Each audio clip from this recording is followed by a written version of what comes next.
questions. So, Don, you want to? One of the last times Paul and I were together was at a White House Conference Center, and the ICANN working group was meeting, talking about the open ID standards and other identity standards. And while we were meeting across Lafayette Park, the president was conducting, I think, the second of his internet town hall meetings. And I think you had in that day the clash of cultures, or where standards meet reality. You may recall that some of the features of the president's interaction over the web with folks, it was a huge success in terms of engaging the citizen where they were, but it was, I think, to the federal process folks in the room, more than an exciting experiment, because the president was engaging people without having any identity certification and identity management, authentication or authorization protocols to guide him. So in that interaction, he engaged the citizens engaged the president, but there was no specific way to make sure that they knew who they were talking to, or whether they were talking to a machine or a person, or that the polling they did about what issues were most important to the public at that town hall meeting were in any way verifiable or certifiable. You may recall that even the president noted that according to the poll in the town hall meeting, either, I think the president said, someone had gamed the system, or there was in fact a tremendous public interest in legalizing marijuana. And I think you saw in that interaction both the promise and the challenge of engaging social media, social networks, and open social technologies in the government to the citizen interaction, which was one of the pieces that Paul mentioned. The Open ID Foundation is really the industry collection and collaboration of companies that are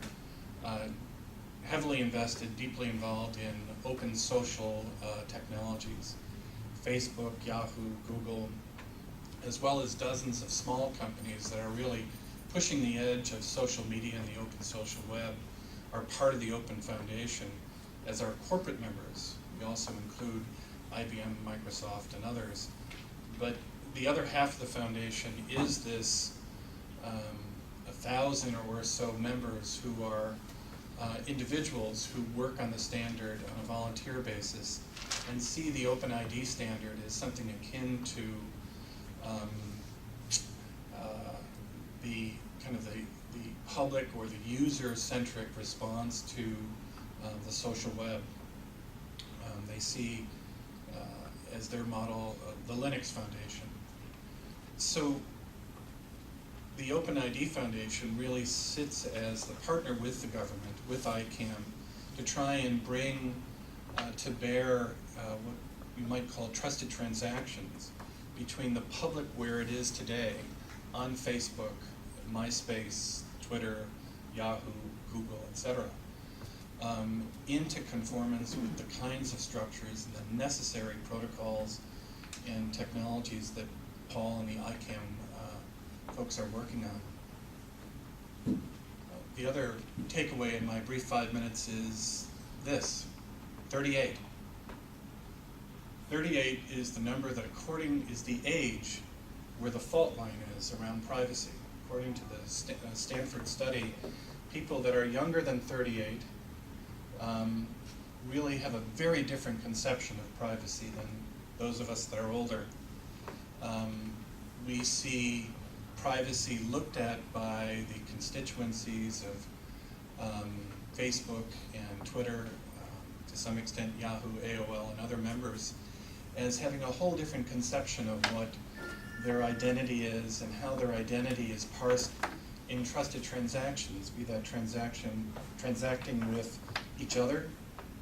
with the government, or with different retail opportunities or financial transactions on the web. So I think to me it's fascinating to see this division within our culture around privacy. And I think that further complicates not only the job of government and the folks at ICANN, but it really challenges everybody in this room to sort out how we create a trusted transaction, a trusted computing environment on the web when we look at these very different conceptions of privacy and of PII that has been really the fuel, in part, for the transactions and the authentication regimes and the authorizations that we've spoken of today. So again, the OpenID Foundation is that industry point of contact that Paul alluded to around level of assurance 1. It is important in this dialogue,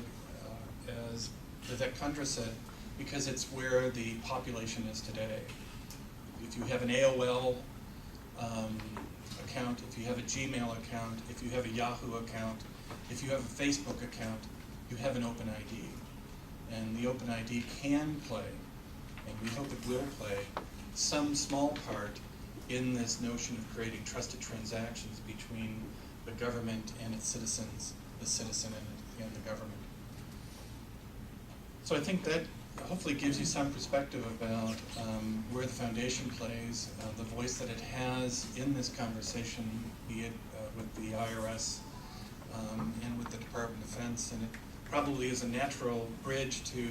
the sensibilities and the issues that organizations like the Center for Democratic Technology looks at, where privacy and citizen interaction with the government really is at the forefront of this new kind of cultural sensibility and the needs of the government to engage its citizens over the web. I think that's a good segue, because I think this balance between openness, everybody should be able to move around and get everything. At the same time, you know, some of the things like the Department of Defense has dealt with, which you have to know who they are and you know, to be able to give them to access to any sensitive type of information. So I'll turn it over to